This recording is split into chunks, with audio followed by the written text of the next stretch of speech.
Hi, volleyball fans, and welcome back to Volley Talk, the podcast created for volleyball lovers who want to dig deep into what is going on in NCAA and international volleyball. I'm your host, Sarah Pavin. I'm an Olympian, beach volleyball world champion, former Nebraska Cornhusker, and longtime pro, both indoor and on the beach. And I'm Adam Schultz, former indoor player, international volleyball coach, and the show's resident stat guy. We have got a strictly in-season volleyball episode for you this week, and seeing as how we covered NCAA men and Love last week, our feature matches will include Champions League and PVF. The first round of the Women's Champions League Quarterfinals took place this week. NCAA men's conference play has kicked off, and Love and the PVF are continuing to roll with some mix-ups, some standing jumps, the things we like to see. So we are excited, in particular, to talk about some international teams this week. So let's get started.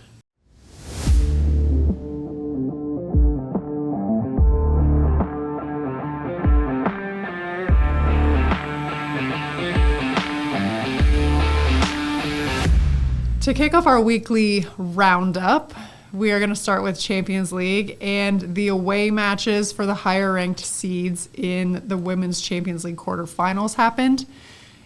We saw sweeps across the board. Which was really surprising. Very surprising. I wasn't expecting 3-0 everywhere, but Milano beat Eczacibasi, Scandicci took down Łódź, which we learned that is the pronunciation for what we were calling Łódź. It's Woods. The LW switch. The in L Poland. with the cross is a W. Fenerbahce beat Vakif and Corneliano beat Rzeszów. Which of those results were the most surprising to you? I mean, considering I had Eczacibasi winning the entire thing, I was absolutely floored when I saw that. They were not very good. We're going to talk about that a little bit in a little while. So hang tight to that thought, okay? You are right. They looked pretty bad. So basically how this works is the higher seeded teams play away for the first match. For the second match, they play at home. And if the matches end up being split or there's a tie at the end of the back and forth, there is a golden set, just one set, that I believe it's played to 15. And immediately after the match ends to determine the winner. So that's why the higher ranked seeds go away first. So if it does come down to a golden set, they play at home. Those golden sets are wild. Wild. I think I've only participated in one of them ever against Dynamo Moscow in Champions League one year. We won. They're so nerve-wracking. It's because you either win or lose a match, and then you've got to flip right away and play for your life to 15. It's one of the craziest things I've ever experienced in sport. Yeah, we could potentially see that happening with Eczacibasi. We could see that happening with Vakif because those are the two higher seeds that lost this week. But exciting stuff. Not what we expected, sweeps across the board, but it was great volleyball to watch. In NCAA men's volleyball, number 2 UCLA beat number 10 Stanford in both of their matches this week. They won 3-1 and 3-0. And they only lost that one set because they missed 13 serves at the beginning of that match in one set alone. In the first match, UCLA missed 30 serves. It was wild. And I think it's worth noting Andrew Rowan was out.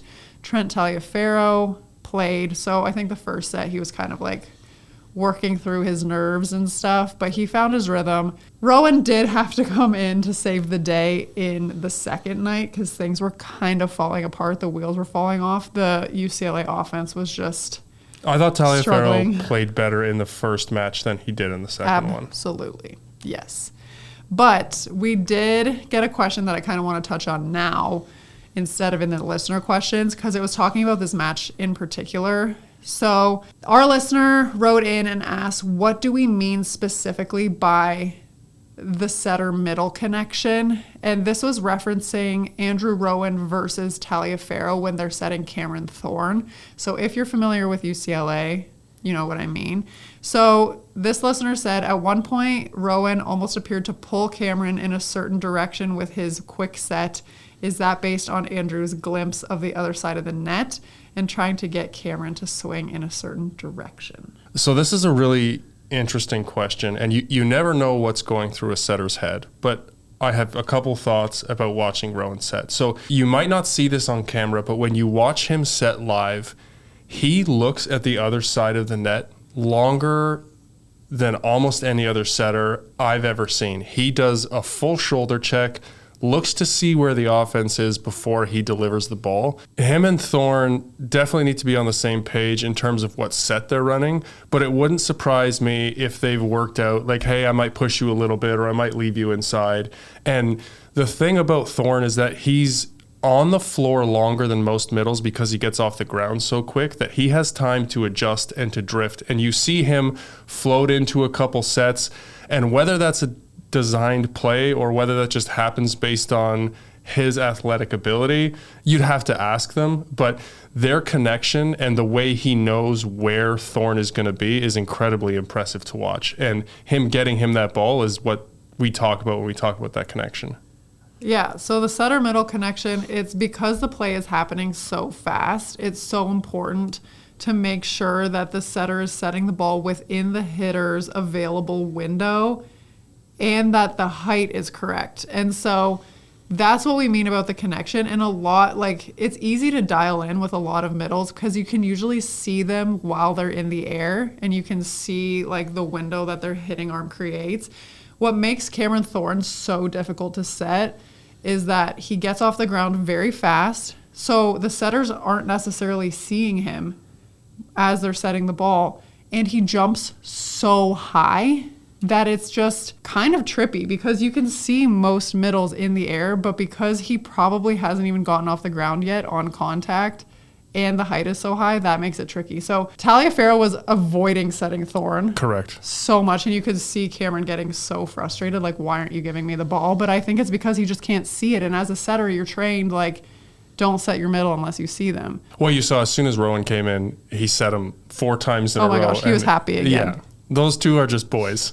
So hopefully that kind of answers your question. We don't know for sure if that's the thought process, but Cameron Thorne is athletic enough and jumps well enough that, like, no matter where Rowan sets it laterally, he can float to the ball. And Rowan is definitely looking at the defensive setup as he's setting the ball. So it's definitely within the realm of possibility. Continuing on, number 4 UC Irvine snapped their 4-game losing streak, beating number 8 Pepperdine 3-0.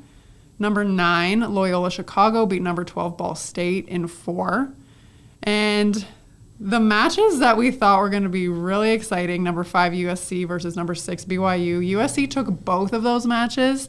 They took the first in 5, and the second they swept BYU. So that was very interesting.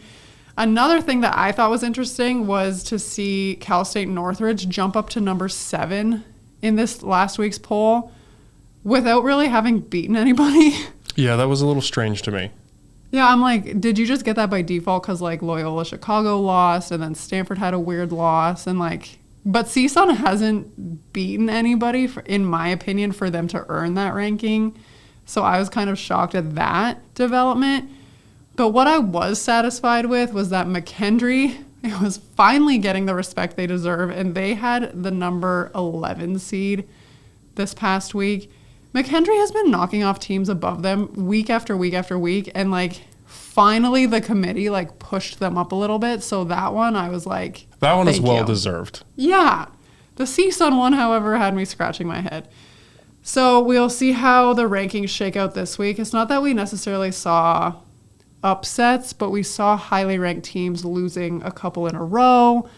So, yeah, we'll see if there's any movement this week. Looking at love from this past week, the head-to-head saw Salt Lake beating Omaha 3-1. Omaha is continuing to drop in the rankings and to struggle a little bit. Rapid descent. And then in the weekend with love, Houston beat Atlanta in a reverse sweep 3-2. I've watched half that match so far, and it was really interesting. Atlanta started really well, so now I'm at the part where Houston comes back and wins the next 3. So I might post about that online, but that has been a really entertaining game. So if you haven't watched it, I would go back and look at that one. Atlanta then recovered and beat Austin 3-1, and Madison continues their winning streak, beating Houston 3-1. So we're starting to see some movement. Madison is coming on. Omaha is dropping. It'll be interesting to see what happens there. Atlanta's still strongly in the lead, but there's a lot of jockeying happening, so we'll see what happens. If we look at the final standings, the bottom 3 teams now all have 4 wins. So coming down the stretch into the playoffs, it's going to be really important for those teams to grind out some wins. So let's see what happens. Well, and I think Omaha and Madison are playing each other this week, and they're sitting at the bottom together. I think Madison's going to win. Okay, I kind of felt crazy because I never really, at the beginning of the season, I didn't think Omaha was going to be in the discussion. And then they were, and they were like doing pretty well, and I felt kind of crazy. But now they're coming back to earth now, so I'm like, well, okay. We talked about this before. They gelled and got off to a really good start quickly. And now they're kind of leveling off, and the other teams are finding a little bit of rhythm. But I think your initial assessment was accurate. Again, I say this every week, but the one that really I dropped the ball big time was Madison. But maybe they are going to come on and be like, just kidding. We are going to start like 0-20 and we're going to come back and just like win everything. Well, I think they found a little bit of a winning formula now. It'll be interesting to watch them in the coming weeks. Looking at the PVF, Vegas is in the middle of one. It's not going great. They lost 3-0 to Grand Rapids, and then they followed that up with losses to Indy 3-1 and Atlanta 3-2. So Vegas, kind of like Omaha, started out really strong, and they have not been able to close out matches. So it'll be interesting to see where they go. They seem to have a lot of moving parts in their lineup, and they haven't really found anything that's worked for them recently. So I don't know how they're going to pull out of this. We did watch their match against Indy. We're going to talk about that a little bit later, but I had so many questions watching that match. Agreed. Grand Rapids followed up their win, having beaten Vegas, which we talked about, with another win over San Diego 3-2. And then Omaha also fought back and now has the same record as Orlando at 10-4. So they're battling it out at the top of the league. So we will see what happens. And my dark horse pick, Indy, is right behind them. So I think they're going to keep climbing. Well, and I think Omaha and Orlando are playing each other this week. So they are. We'll see that question in the game later on in the episode. Our first feature match of the week involves the Champions League Quarterfinals, Woods versus Scandicci. But we did also watch Milano versus Eczacibasi, so we wanted to just like touch on that one a little bit, and then we'll dive a little bit deeper into the Woods Scandicci match. So I think looking at the Eczacibasi roster, we thought that they were going to be very good. And I had them as my pick to win the whole thing. I'm not saying they won't still, but wow. There's no other way to say it other than they were terrible. Terrible. They got smoked by Milano. For people who aren't familiar with their team, let's just quickly go over their roster. Highlight some of the ones that people will probably know for sure. Okay, so they have Catherine Plummer. Yes. Right? They have Dana Retke. They have Alexa Gray, who is a Canadian left side, who is very good. And they have Boscovich. Highest paid player in the world, everybody. Your outside core is amazing. Very, very good, very well paid. You have a top middle in Dana Retke, and they also have Jovana Stevanovic coming off the bench on that team. Like, on paper, they are absolutely stacked. And on the court, they were absolutely awful. Catherine Plummer was terrible. She hit 0. They pulled her after she got set 9 times. She was non-existent. Oh my gosh, like it was not good. She was not getting off the ground. She could not score. She just looked out of it. Boscovich was having a hell of a time scoring. They were not setting Retke. Honestly, I'm putting a lot of this on the setter. Like the setting was very inconsistent. So I could see Boscovich getting a little frustrated. The balls were not high enough for her. They were all like, I don't know. I had so many questions. Like, why are you not setting Retke? Retke only got Tiana 6. the ball high enough, please. Recchi only got 6 sets all match. Boscovich hit 225 on 31 sets, which isn't terrible, but if you watched her, she never looked comfortable. No, she did not look like herself, for sure. But I did think Alexa Gray did a really good job when she came in for Plummer. I agree. But I thought, I had the same feeling as you. The setter, there was no rhythm, no continuity. I didn't think they passed particularly poorly. It was just flat. And you could see the coach was he didn't know what losing to do. his mind. He threw, I don't want to say he threw in the towel, but he just had no idea what team he was seeing on the floor. I 100% expect this to go to a golden set. They will not play like that again. I hope not, because wow, it was shocking watching this match. I mean, to Milano's credit, they played very well. They completely dismantled them. Like, Egonu, if we're looking at the opposite battle, it was no comparison. She dominated Boscovich in that game. She hit 469 on 32 sets. So they got almost the same number of sets, and it was, not even comparable. Anna Danese played really well. Milano just looked like a much more polished team, more prepared, and Eczacibasi just looked confused. Yeah, that's the match I want to watch next week. I want to see what the response is. I mean, you have to win this at this point or your Champions League is done. And with a team like that, their goal is to win Champions League. And for them to go out that way will be hugely disappointing. On to a better match, Woods versus Scandicci. I honestly, going into this match and not having much familiarity with the Woods team, and I haven't really watched much of Scandicci this year, I was expecting Scandicci to kind of roll through this match, and Scandicci did sweep, don't get me wrong, but the sets were very close. And I think the biggest difference, and I don't know if you agree with this or not, is like Woods was there, and then they would just make like 1 or 2 errors after 20, and then the set was gone.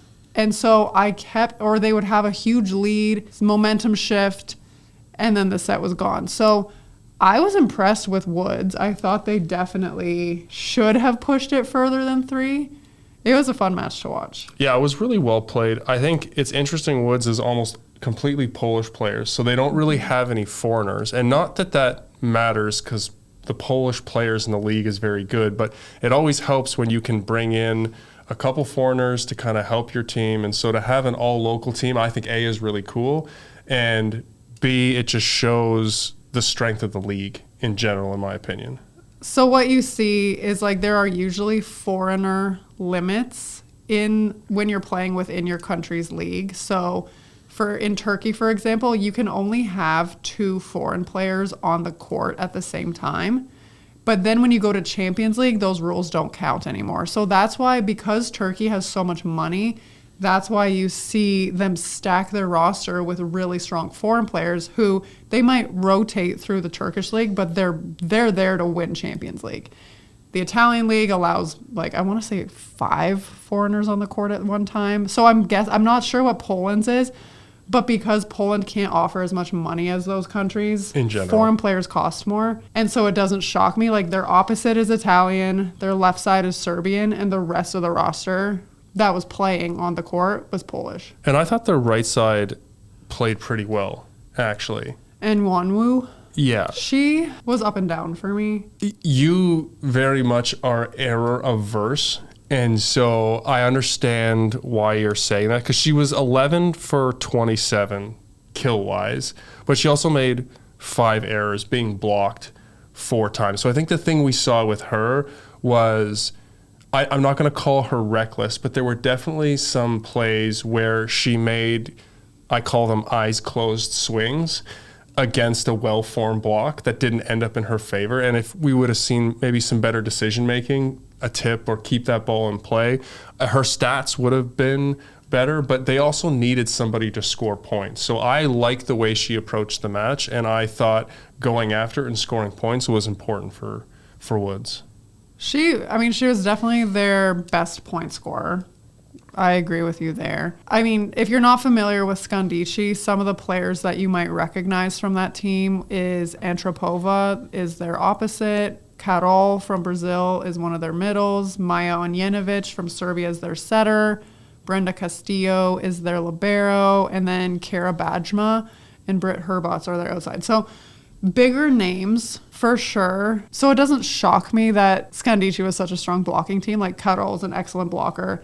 Antropova is 6'7", putting up massive wall there. Yeah, their opposite for Woods, the opposite was definitely the focus. The left sides for Woods, particularly Blagojevic, struggled. She unfortunately was matched up with Antropova, and well, she hit minus 150. She got 20 sets. She only had 3 kills, and she was blocked 5 times. So it was just not a good matchup for her at all. No, and we talk about the sets being close. Like we're talking 25-22, 25-22, 25-21. And if we look at the numbers, Scandicci outblocked Woods 16-8. And in the first 2 sets, Woods only had 1 block in set 1, 1 block in set 2. They ended up getting 6 in the third set. But quite frankly, watching that match, blocking was the difference. And especially at the end of sets, when you knew where the ball had to go for them to score points, that was the difference in my mind. Well, and we like Damaske for Woods. I thought she did a pretty good job. She was pretty fearless, started out hammering sharp angle, and Scandicci's block was like out of position, and you saw Scandicci make that adjustment and move the block in, creating some errors for Damaske as she tried to find the line. So I liked to see the adjustment that way. Drushovska came in for Blagojevic, who she was much bigger. Yes. And I think that she started slow because they targeted her on serve receive immediately, and it was like 2 aces in a row. But she found her rhythm and was able to score some points and put up a bigger block against Antropova, which helped. Yeah, I thought from a coaching standpoint that there were good adjustments made throughout the match the whole way through. You talked about the blocking adjustment. I like the serving strategies in general of players coming in and out and trying to serve seams. And I mean, Woods they were smaller. Like there was that definite advantage to Scandicci. And so seeing how they adjusted for that, how they tried to load up, and what their game plan was defensively, it was a well-coached match, I thought. I did not love the Woods libero, Wijak. She really struggled, in my opinion, in all facets of her position. When your libero is targeted the most on serve receive and gives up the most aces, so they got aced 6 times in that match. 3 of them were by her, and she had 23 receptions, which was more than anybody else on the floor. Almost double. That's not where you want to be. And, some liberos take up half the court and they pass both seams. Well, you can just tell the ones who are confident and are like, I dare you to serve me. Yeah, and sometimes that happens. She was not passing half the court. They were like pinching her out almost. Yeah. I honestly, because you saw at the end of matches, she got a little tight and then you knew the ball had to go outside and Scandicci was just waiting for those sets. I'm very curious if they would have passed better, especially down the stretch, if they could have pulled out 1 or 2 of those sets. And I'm interested to see if she starts the next match. Like, I don't know who else they have on their roster. They have another libero on the roster, but I don't know. I didn't feel like Woods ran the middle very much. Maybe they did, and I just like blacked out. No, they were outside heavy. They had 39 sets to Damaski. They had 27 to Nwanwu, and Blagojevic got 20. They only set their middles like 5, 7, and 5. So I think they just need to. I know I preach on this all the time. Like, even if your middles aren't gonna score, like help your outsides out a little bit and just like feed them early. Yeah. So let me ask you this. What did you think of Scandicci's serving? Like, do you think that they applied enough pressure to take the middle out, or do you think that was a setting error by Woods? I mean, as we said, the libero wasn't passing great, but like, I don't think they passed so horrendously that they couldn't run the middle. I mean, Scandicci was definitely bringing it from the service line, don't get me wrong. But like, you see that from Woods, but then conversely, you see, I was shocked at how little Scandicci ran their left side. They were very right side middle dominant, and like Bajma can score, and Herbots is like more of a ball control left side, but I was really surprised at how little they ran their left side. Well, so let me ask you this. you played with Carol. Carol, in my opinion, moves incredibly well laterally. She closes the outside really well as a blocker, but she's a little undersized. If I'm looking at that team, I want to run against her out of the middle to try and get her to commit because she's a little bit smaller and maybe slow her down moving out to the outside pins. And I thought that was an area where Woods could have had an advantage, and they didn't run at her in the middle at all, and she closed and blocked really well. So that's an adjustment that I would expect them to make coming into the next set. Yeah, I mean, Carol makes big moves out of the middle. But again, with a size matchup, like, she jumps well, don't get me wrong. But, like, just keep her honest, like you were saying. Like, even if she makes a big move on your middle and gets a block, like, at least make her pay attention to them for a little longer to hopefully create a seam or something. Because Carol reaching laterally is not clearing the net by very much. Carol full max jumping is putting a roof over your head. I hope they do the same thing to make it a better match next time. I mean, I thought this was an incredibly entertaining match. I think Scandicci is going to end up winning, but I think that the next one could go 4 or 5. I think that Woods is close enough with a few adjustments. If their passing gets a little better and runs the middle, that it could be, they could steal a couple sets here. So I'm interested to see this rematch this week. Yeah, I mean, and definitely, like, this is where you see the cream rise to the top. And in the Final Fours of Champions League, you do typically see Italian teams, Turkish teams, and Russian teams when Russia is involved. Like, it's not often you see other countries. So, I mean, Woods is definitely good, and it was an entertaining match. I think they can push them, but do I think they're a Final Four level team? No. Our second feature match of the week takes us to the PVF for the Vegas Thrill versus the Indy Ignite. There were some interesting things happening. Namely, Cameron Hanna was not playing for Vegas. And we saw Anna De Beer in her second career start after returning from her ankle injury that she got in the Final Four in December. Meaning Nina Kajic was out, and Elena Scott is still the starting libero. It's been a few matches now. So look at how happy Adam is. Wow. So yeah, a couple interesting lineup switches for both sides. More, not head scratching on the Indy side, but definitely had me wondering what's going on from the Vegas perspective. Well, I'll tell you what's happening from the Vegas perspective. Okay. Vegas has a consistency issue, namely with their two outsides. You have Hannah Maddox, who is either all world or can't find the court. And this last match was an example of can't find the court. I'm not sure in the whole match whether she hit a single ball in the lines on the court, because every time she swung, it looked like she was trying to get a touch. She just could not find it last night. And this is not uncommon for them, and that's the problem, right? I've seen this from Maddox all season long. Hannah Maddox is a very dynamic athlete. You watch her play, and she's fun to watch because she gets off the ground well, she jumps well, she swings hard, but she's not settling in as the year goes in, and she's not getting better, in my opinion. In fact, she might be moving the wrong way in that regard. And people really like her, though. Yeah, and it's for every reason that we talked about, right? She's fun to watch, she's dynamic, she has all of those positive attributes that could make her a great athlete. But she was set 34 times last match, and she hit 0.29. You can't, she got blocked 4 times, and she made 6 hitting errors. You just can't play like that. Now, when she's good, she's really good, and that's what you saw when they were winning those matches, was that she was scoring, but teams have either started to figure her out or she's having some connection issues. I can't put my finger on it, but it's not going well. No. I have been saying this about her since probably the first match we watched her play. I'm like, she's either amazing or goes on these error streaks. And you see it in all skills, including her serving, passing.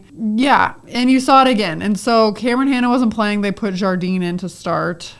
who I feel like is another similar player to Maddox in what we were just saying, as far as is either unconscious all world or can't find the court.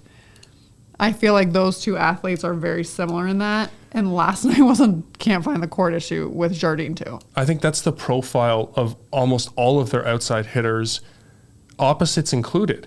Like, look at their roster. I feel like Cameron Hanna has been their like consistent athlete though. I don't know what has happened like in the last, maybe she was injured, maybe, she really was terrible last match or something. I don't know, but like she has been pretty consistent for me all season. And like, say what you want about Charity Looper, she's not streaky. She might not score all the time, but she's not making straight up errors. Well, she started the last match, 6 total sets, she hit minus 333.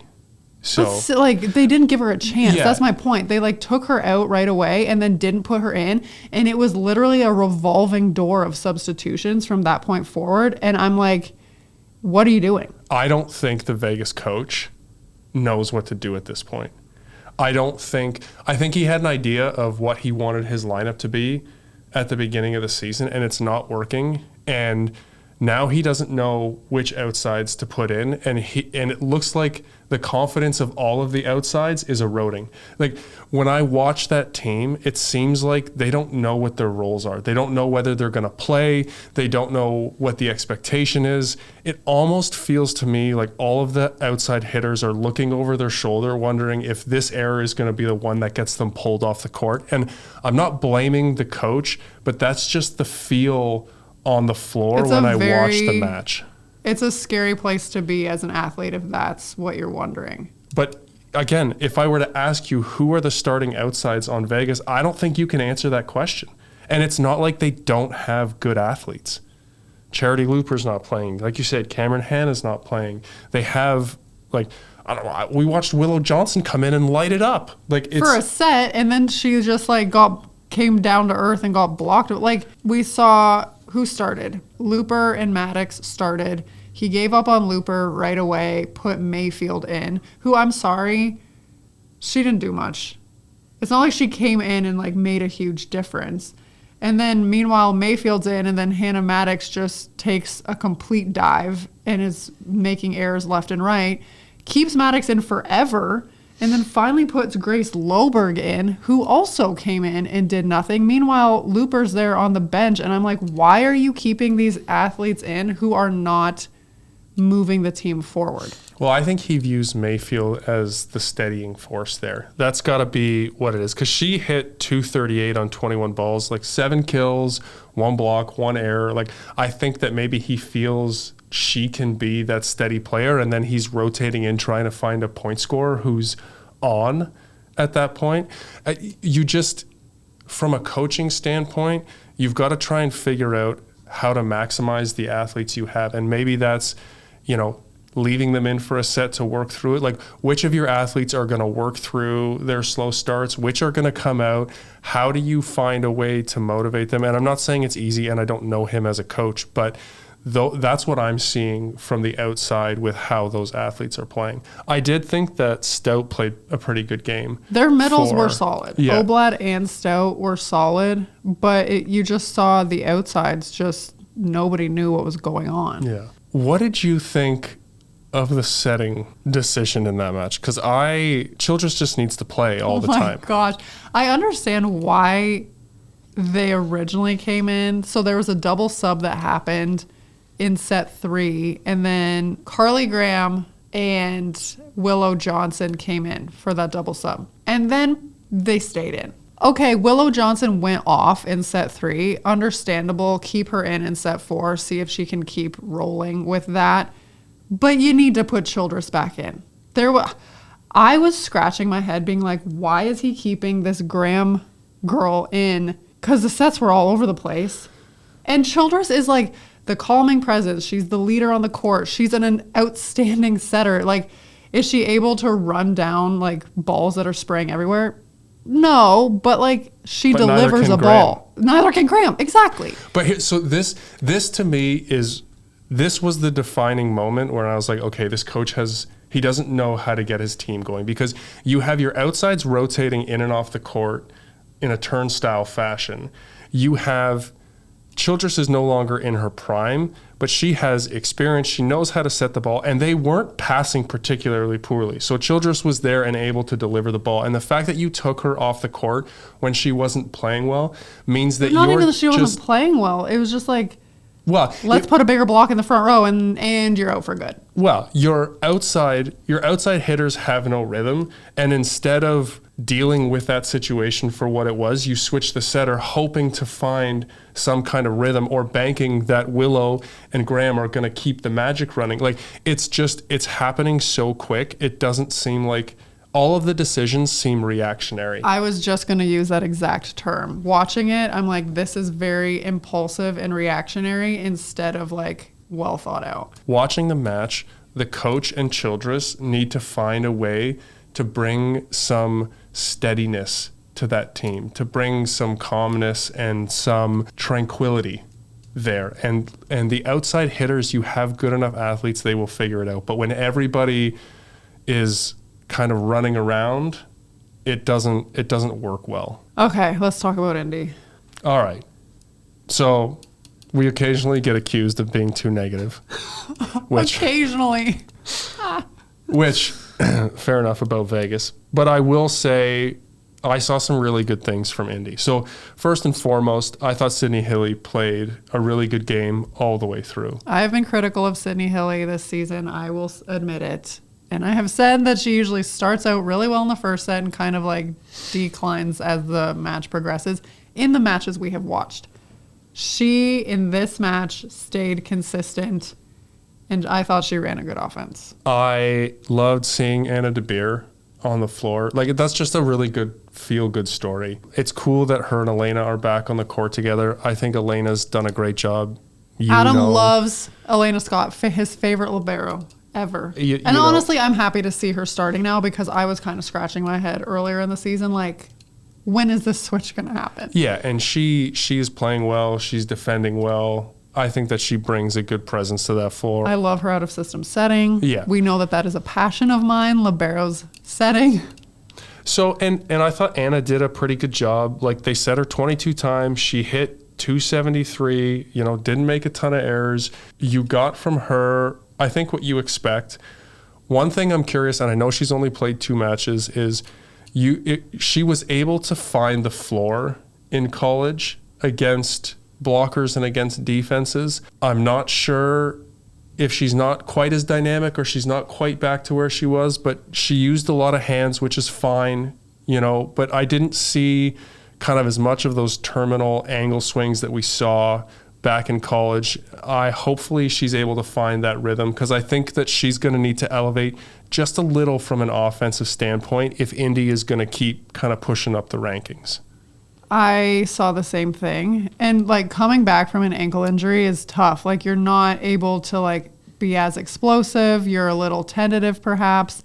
Her angle swings were like very deep angle right to the libero. We didn't see her trying for anything sharper. Her only swings that were really scoring were, as you said, when she used the block or was hitting down the line. I'm not sure she's hitting hard enough right now to be able to be terminal without using hands.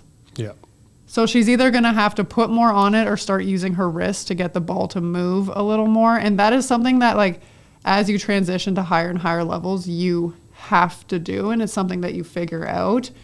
But as defenses get better, like, you have to start making the ball move. You can't just hit straight. Again, is it injury related? Maybe, but we'll see how she problem solves. So the thing about Indy, I think overall, is that their outsides, including their opposite, are a little undersized. Understatement. They're yes. a little small. And so they're going to have to run the middle really well. And pass well. And, with Anna and Elena, I think you have a good passing core there. I thought that Sydney Hilly did a good job of running the middle. We saw Lydia Martin go 7 for 12 with no hitting errors. She hit 583. So she was a threat, which was really good. I think if Indy's going to push those top 2 teams, that Crawford's going to need to be more of a threat in the middle. We all know she's a very good blocking middle, and she can stabilize the defensive unit, but because they don't have a monster on the outside, she also needs to be a threat, and that's something that her and Sydney are going to have to work out. She just doesn't put enough pace on her slide. It just looks like she's not upright. It always looks like she's kind of falling backwards, or is like, yeah, it doesn't look smooth, and she's just not putting enough on it to score. And it's not like they're not setting her. Like, she got 13 sets. She's set way more with Indy than she ever was with Wisconsin. Yeah, and I hope that she's able to figure it out, because she made 2 errors and she only had 3 kills. So she's not that efficient. And that, to me, is going to be the key of whether they can push those top teams, is can she be productive offensively? Well, part of me wonders, like, is Martin capable of running behind the setter? Because I would almost, if she is, I would put Crawford with the 2 hitters in the front row, let her just hit the basic, like, quick and 31, because Crawford is a very good blocker. Yeah. So I'm wondering if Martin isn't good off of 1 foot and it's just Crawford's there by default. But I think if they made that switch, like, it could be more productive perhaps. Yeah, it'll be interesting. I think for me, watching Indy, and I think they're playing well right now. Taylor played better than I've ever seen her. Like, yep. I've been critical of her hitting from the pin. Like, she was scoring well. Yeah. But again, Indy doesn't have like an out-of-system hitter that they can just set the ball to and have them go up and rip away against 3 blocks. And so with the way they're built, if Crawford can be a threat, I think you'll keep seeing Taylor have a good game. Remember, Mena have a good game. Anna De Beers will be able to find, because they can all kind of work the holes in the block if they're half a second late or if there's a little bit of movement. But the middles need to be active for that to happen. And I thought Lydia Martin did a good job, but Crawford's going to need to be a little better. I thought overall it was a good game. Tons of errors by Vegas, but Indy was stable. Yeah, and I thought that you're seeing these teams on different trajectories, in my opinion. I think Indy is starting to figure it out. I think they're finding more stability with Elena Scott and Anna De Beer on the court. And Vegas, there is no consistency there. They don't know who's going to play. They don't know who's going to stay off the court. It looks like people are worried. We'll see if they're able to kind of solidify that. I would almost just pick a lineup for a match and go, you guys aren't coming off the floor, like, you need to figure it out. That's, to me, maybe the next step there. But, yeah, it'll be interesting to watch these 2 teams because they're very close in the standings and to see what happens in the next couple of weeks. All right, it's game time here on the pod. And today we're going to play a little game called Confirm or Deny. It's been a while since we played this one, but he's bringing it back. So I'm going to make a statement, and you are going to either confirm that statement or deny that statement, and then we can chat about it if it requires. So this week in Champions League, we saw all sweeps, 3-0. Confirm or deny you think that the Women's Champions League second round will also all end in sweeps? Deny. I feel like the Eczacibasi Milano match will go further than 3. I hope Eczacibasi wins just because I picked them to win, but I think Milano's good enough to take at least a set off of them for sure. Maybe I'll just be completely wrong and Milano will win the whole thing, but so I think that one will go past 3, and I also think the Vakif Bank Fenerbahce match will go past 3. I want the Woods Scandicci game to do it, but playing in Scandicci, I'm not convinced, and I just think Conegliano is OP. Fair enough. I think that those are odds-wise, that's probably the right choice. And I think the matches that you picked make sense to go more than 3. Looking at the Love League, and specifically Atlanta, who is in first place, we saw Grubbs, who's their opposite, go down 2 weeks ago, I believe. And Grubbs has been replaced by Coutinho on the right side. And it looks like the return time for Grubbs is undetermined at this point. So they might have to play with Coutinho for the rest of the season. Do you think that Atlanta can stay at the top of the standings without Grubbs going into the playoffs? Interesting question. I'm going to go against my instincts here and say confirm, I think we've seen certain players on Atlanta elevate. Emily Adams, for example, like she has gotten better and better. She's been very good. Yeah, it's been really cool to see. Kelsey Cook has like kind of stepped up, particularly on, I mean, she's always good defensively, but she has really stepped up. So I think for Coutinho, the load doesn't have to be on her. She can be more of a support player offensively. So I don't think, I mean, Grubbs has obviously had a great season and she scores a lot of points for Atlanta, but I think because other players have kind of elevated, I don't think it's gonna, her loss will affect them as much as it may have like a few weeks ago. I think in the regular season, they're far enough ahead that it won't matter. I think. Was your question including playoffs? I'll keep what I said. I was going to say, I think for the regular season, it won't matter. They're far enough ahead that, and they're skilled enough in the other positions that they'll beat most of the teams. My worry would be if they play Houston again in the finals, they're going to need production from her. Now, Coutinho has had a couple really good matches, but she's also had a bunch of mediocre matches. So she's a little less consistent than Grubbs, I would say. And so my worry would be for the finals when they make it that far versus the regular season. All right. Now, I alluded to this at the beginning of the podcast. Omaha and Orlando are at the top of the standings in PVF. They will play 2 more times this season. Confirm or deny that Orlando will win both of those matches? I have to give respect where respect is due. Confirm. There's no indication to me that Orlando will lose those matches. They've handled Omaha the last few times they've played them. Like, if I was seeing something in other matches and stuff that like made me kind of take a second look, fine, but like I haven't. So I'm going to say confirm. I'm going to deny this. I think they're going to split. I think they're going to go 1-1. I do think that Orlando will end at the top of the standings, but I think they split these last 2 games 1-1. Okay, and last question for confirm or deny. We're going to move to the NCAA Men's League. Long Beach is the only undefeated team left in the NCAA. They still have to play 4 games on the road against very good teams. So 2 at UC Irvine and 2 in Hawaii. Do they finish the season undefeated? Confirm or deny? Deny.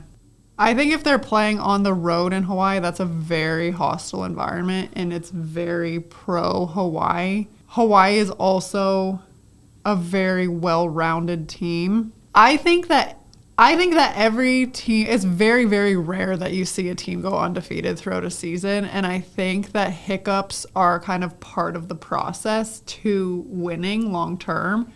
So even if they do lose, I wouldn't be concerned, but I don't think they're going to go unscathed. Well, those are the questions we had for confirm or deny. We like to keep it across all the leagues and everything we're watching, but I liked your answers. I'm sure there's going to be so many disagreements with me. I want to hear them because I'm probably wrong in a lot of these. It is time for listener questions. We have got a nice lineup today. Our first question, it was submitted a few weeks ago, but I think it's still worth discussing. So for Love Atlanta, do you think that Fairbanks runs the offense better than Maddie Bug?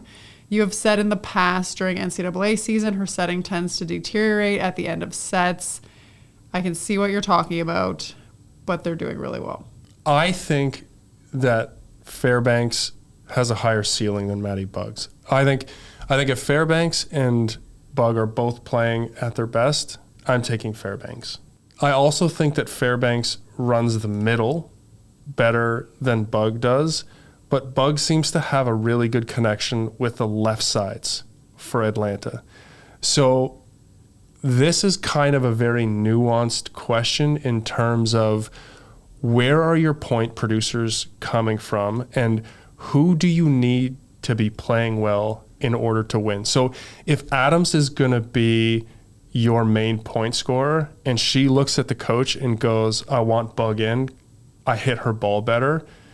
It's tough, right? And then it doesn't really matter for Fairbanks what's going on or how she's setting, because your top point scorer is grooving off Bug. And I'm not saying that's happened, but there's a little bit of nuance here in terms of who players like and how you're scoring your points. And I think especially with the injury that they have to Grubbs. So I think all things equal, you want Fairbanks playing, but Bug has solidified herself with the left sides, in my opinion.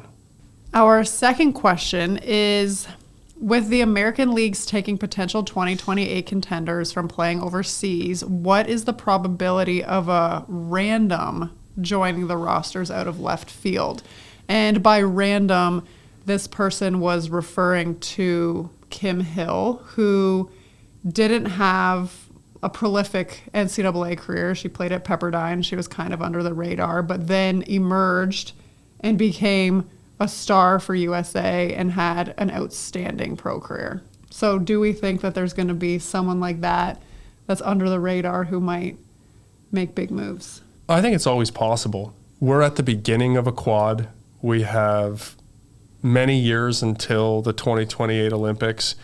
You know, you could find some super athletic kid who's unpolished, who just goes to a program and experiences some success, and 2 years out from the Olympics gets a shot with the national team because, you know, she touches 11 feet and, you know, away you go. Am I banking on that if I'm in the USA gym? No. But is it out of the realm of possibility? No.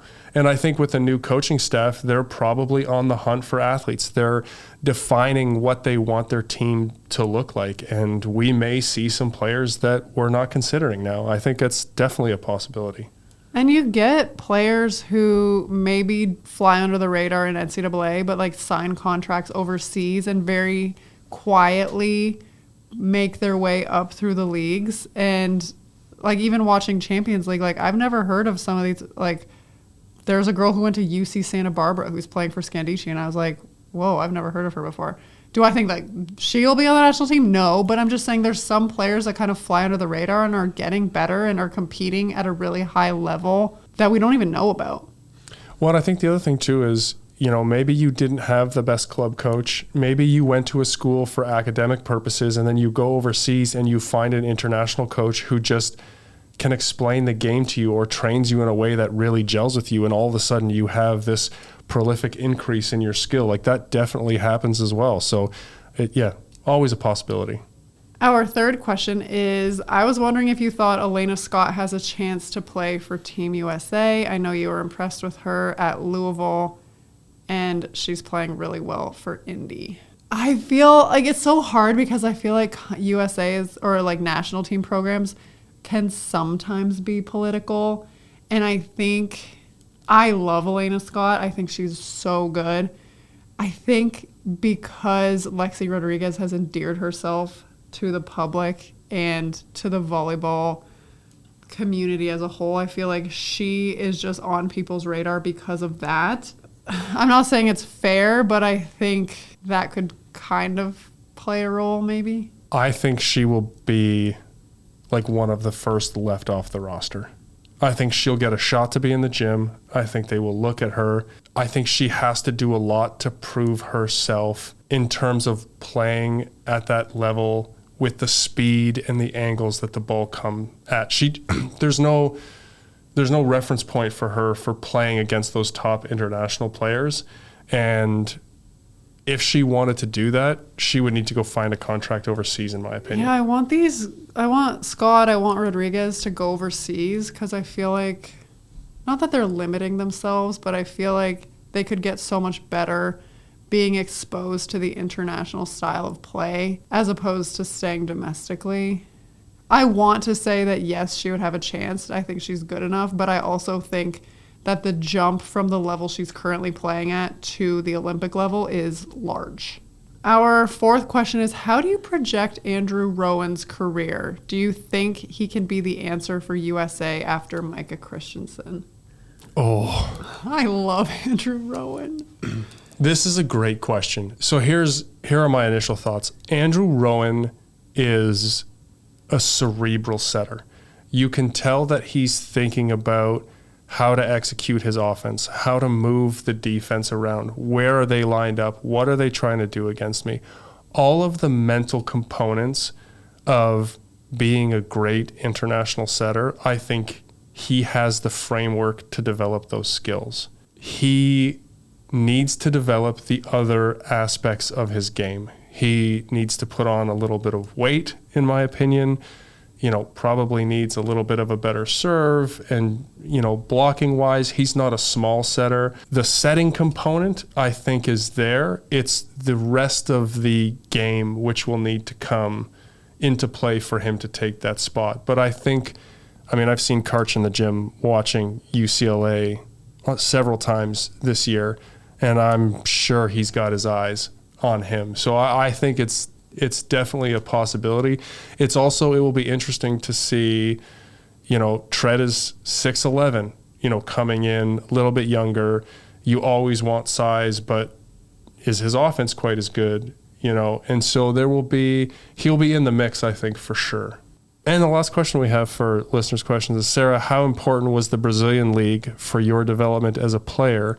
And do you think that the Superliga, which is the name of the Brazilian League, is viable for young athletes to develop before going to Italy or Turkey? I want to say that the two leagues I played in that probably helped my development the most were the Italian League and the Brazilian League.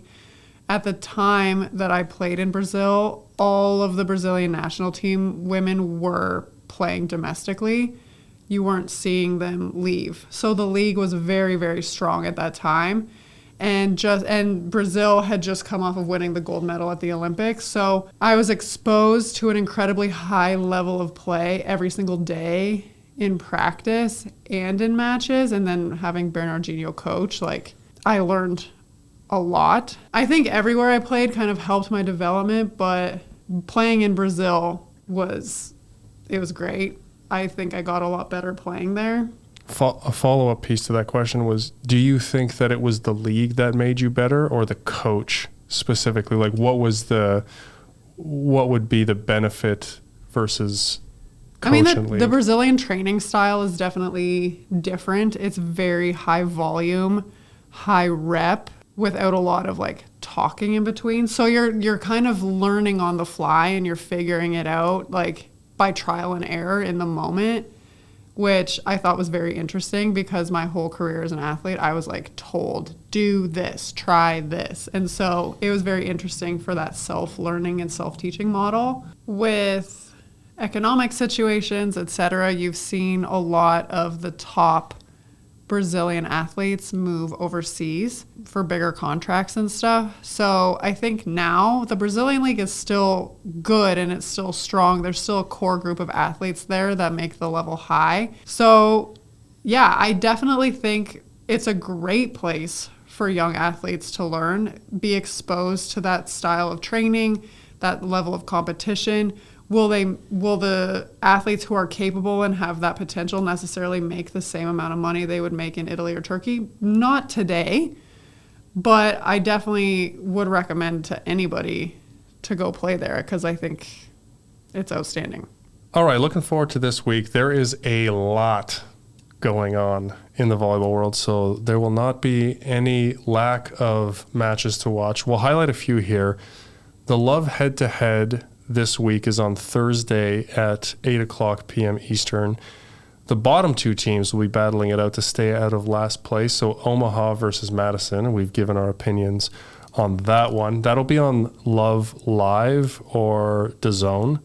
And then the Weekend with Love is in Houston on Friday and Saturday. The Friday match between Houston and Atlanta, which will be on ESPN+. We played last week.